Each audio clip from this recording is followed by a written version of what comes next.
seguir e compartilhar.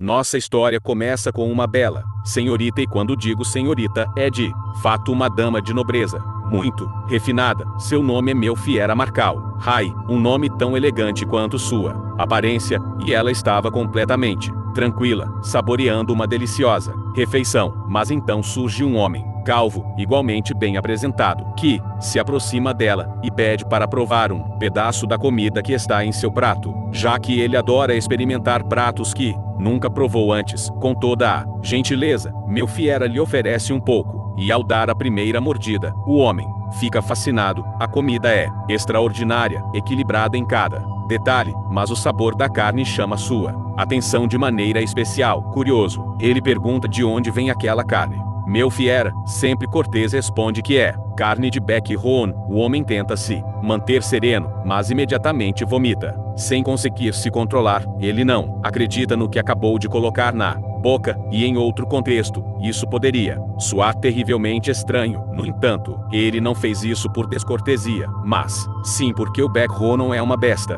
mágica altamente venenosa, e ele não entende como uma jovem tão refinada poderia comer algo assim. Lembrando um rumor estranho que ouvira há algum tempo, ele percebe que talvez tivesse relação com aquela garota em comum. Enquanto isso, Melfiera fica satisfeita que tenham apreciado sua comida. Para ela, qualquer tipo de monstro pode ser comestível, desde que bem preparada. Embora ninguém a compreenda naquele momento, ela tem esperança de que um dia alguém a entenda. Isso nos leva a uma festa em que Melfi se dedica a saborear cada prato servido. Ela estava radiante, até ser interrompida por Talbot, uma serva da família, que lhe lembra de que aquela festa não era para comer, mas sim uma ocasião social. E Melfi, mesmo reconhecendo que a criada tinha razão, não deixa de pensar que aquilo não passava de uma desculpa para que nobres pudessem conversar entre si, firmar alianças, negócios e até casamentos. Afinal, Melfi é filha de um conde e, para o bem ou para o mal, está inserida no mundo da nobreza. Por isso mesmo, seus pais a enviaram ali com a missão de arranjar um marido o quanto antes. Sua mãe, em especial, foi clara: se ela não conseguisse casar em um ano, seria enviada a um convento, destino que provavelmente a faria se tornar freira. Seu pai, menos exigente, apenas insistiu que ela encontrasse um homem decente, fosse quem fosse. Apesar disso, Melfi não gosta da situação. Ela não aprecia esses eventos porque não tem amigos com quem passar o tempo, e ainda por cima é alvo constante de comentários maldosos. Muitos a excluem, pois não conseguem compreender ela, e por isso, ela sempre se vê cercada de sussurros e muros invisíveis. Cansada, ela decide se afastar e se aproxima de cavaleiros e nobres de menor posição, esperando encontrar alguém que ainda não a conheça, e assim possa se aproximar mais facilmente. Mas de repente, o alarme de que uma besta mágica se aproximava causa pânico no local. O caos toma conta e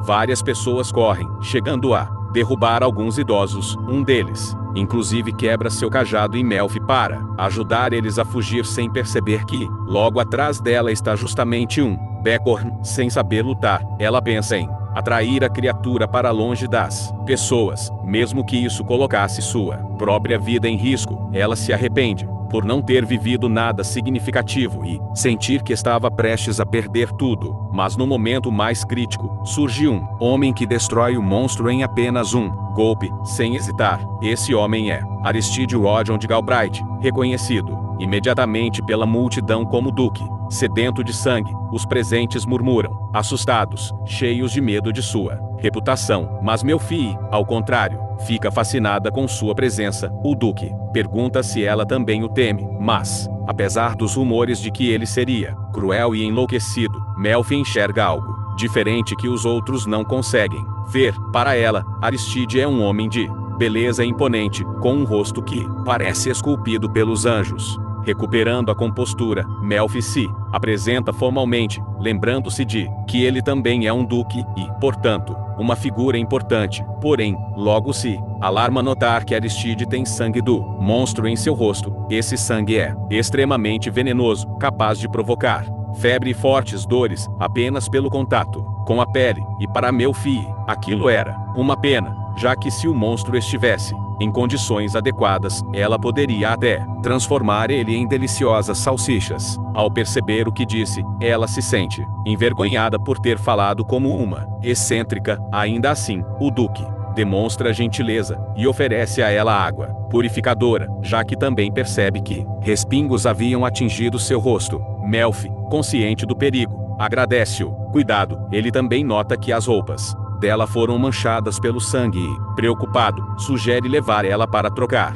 de veste, mas dessa vez Melpompe, prontamente, afirmando que isso não é incomoda, isso sai apenas lavando com água, e Melfi sabe disso porque recentemente já havia lidado com uma dessas criaturas. Quando comenta, Ariste se surpreende e pergunta como, quase sem acreditar. Logo depois ele apenas lhe pergunta o nome. Curiosamente, Melfi havia se esquecido de mencionar ele quando se apresentou antes, então acaba se apresentando de forma adequada dessa vez, incluindo sua origem nobre. Isso diverte Aristide, pois agora entende porque ela sabe tanto sobre monstros. Afinal, o apelido dela, que já circulava por toda a nobreza, chegou até ele, a famigerada devoradora de monstros. Nesse mundo existem seres fora do comum, chamados de bestas mágicas e plantas mágicas, que em geral recebem o nome de monstro. Se alguém tenta comer eles, o poder mágico impregnado em seus corpos provoca náuseas,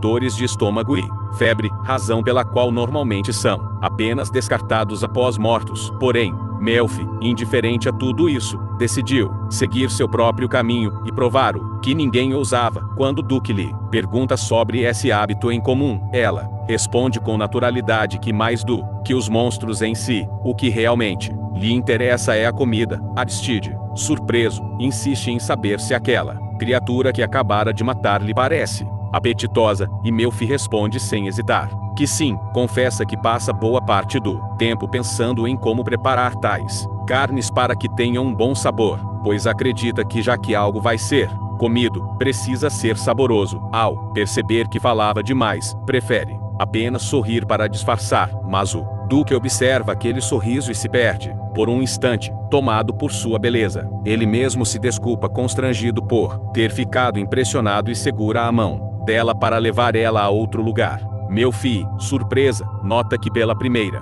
vez alguém não a trata com medo ou repulsa no caminho. Aristide volta a perguntar se essas carnes são realmente boas e, embora soe como uma simples curiosidade, para Melfi aquilo é intimidador, já que em geral, ao responder, as pessoas se afastavam, chamando-a de Luca para se explicar melhor. Ela dá um exemplo: a carne do becorne é semelhante à de boi, mas exige processos específicos para que o sabor se revele por completo. O Duque se mostra cada vez mais interessado e pergunta se, ao retirar o poder mágico da carne, não sente nenhum mal-estar. Para a Melfi, essa pergunta, embora simples, era extraordinária, pois ninguém jamais a ouvira com tanta atenção. Sentir-se compreendida enche seu coração de alegria. Animada, explica que é preciso extrair o poder mágico junto com o sangue, processo que requer ferramentas especiais que ela ainda não experimentou. Aristide então segura suas mãos e, chamando-a pelo nome, pede que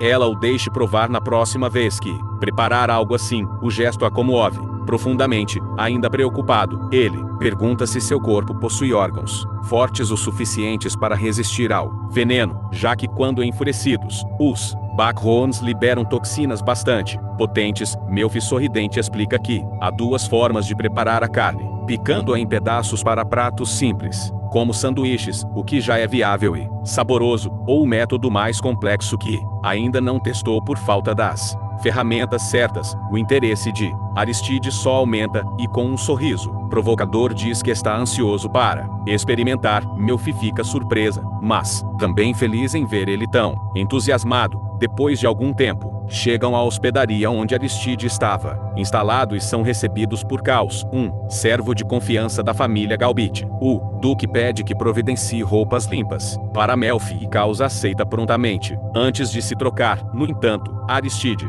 prepara a água para que ela possa se lavar. Melfi se sente constrangida, pois acha exagero e teme que ele esteja se esforçando demais por alguém de posição tão inferior. mas de repente o duque tira a camisa, a pobre Melfi fica vermelha de vergonha. Já havia visto o homem se lavando em público antes, mas presenciar Aristide diante dela era completamente diferente. Mesmo assim, incapaz de desviar o olhar, acaba elogiando o corpo bem definido dele. Aristide, rindo, explica que treina com frequência e para ela faz todo sentido, já que pouco antes o vira derrotar um monstro com facilidade impressionante. Finalmente, Melfi aceita a água e se lava ao lado dele, perguntando se um dia conseguiria derrotar uma criatura como aquela. Aristide responde que sim, mas comenta que com aqueles braços tão frágeis seria difícil, e pede que deixe a parte violenta para ele. Melfi não entende muito bem, então se aproxima demais, deixando o duque envergonhada. Quando retoma a compostura, ele menciona que em breve sairá para Cassária. Convida a acompanhar ele, perguntando se ela teria interesse em algum monstro específico. Isso a deixa empolgada, pois as florestas de Galbraith são conhecidas como território sagrado para as criaturas mágicas, abrigando espécies raras que não existem em Malk Elwright. Para ela, aquilo era mais do que um convite, era um verdadeiro privilégio. Isso arranca um sorriso genuíno de Aristide, que nota que Melfi ainda tem um pouco de sangue no rosto e decide limpar ela. Em resposta, Melfi observa que ele também está sujo e começa a limpar ele, criando um momento íntimo e inesperado entre os dois. No entanto, a cena é interrompida pela chegada de Caos, que, surpreso, questiona o duque sobre o que ele está fazendo sem camisa na frente de uma dama. Aristide tenta se justificar, dizendo que apenas mostrou o peitinho, mas Caos rebate afirmando que isso não importa, um duque não deveria exibir o peito para uma mulher daquele jeito. Depois desse momento constrangedor, ambos terminam de se trocar. Para impressionar Melfi, Aristide lhe mostra a cabeça de um monstro que derrotou, e a reação dela é de pura admiração, pois sonha com o dia em que também poderá eliminar criaturas assim. Isso espanta os outros presentes, já que a maioria das mulheres ficaria desmaiada, ou menos gritaria ao ver tal cena. Mas Caos, por sua vez, comenta que com aqueles braços tão frágeis seria difícil, e pede que deixe a parte violenta para ele. Melfi não entende muito bem, então se aproxima demais, deixando o duque envergonhada. Quando retoma a compostura, ele menciona que em breve sairá para Cassária. Convida a acompanhar ele, perguntando se ela teria interesse em algum monstro específico. Isso a deixa empolgada, pois as florestas de Galbraith são conhecidas como território sagrado para as criaturas mágicas, abrigando espécies raras que não existem em Malk Elwright. Para ela, aquilo era mais do que um convite, era um verdadeiro privilégio. Isso arranca um sorriso genuíno de Aristide, que nota que Melfi ainda tem um pouco de sangue no rosto e decide limpar ela. Em resposta, Melfi observa que ele também está sujo e começa a limpar ele, criando um momento íntimo e inesperado entre os dois. No entanto, a cena é interrompida pela chegada de Caos, que, surpreso, questiona o duque sobre o que ele está fazendo sem camisa na frente de uma dama. Aristide tenta se justificar, dizendo que apenas mostrou o peitinho, mas Caos rebate afirmando que isso não importa, um duque não deveria exibir o peito para uma mulher daquele jeito. Depois desse momento constrangedor, ambos terminam de se trocar. Para impressionar Melfi, Aristide lhe mostra a cabeça de um monstro que derrotou, e a reação dela é de pura admiração, pois sonha com um dia em que também poderá eliminar criaturas assim. Isso espanta os outros presentes, já que a maioria das mulheres ficaria desmaiada, ou menos gritaria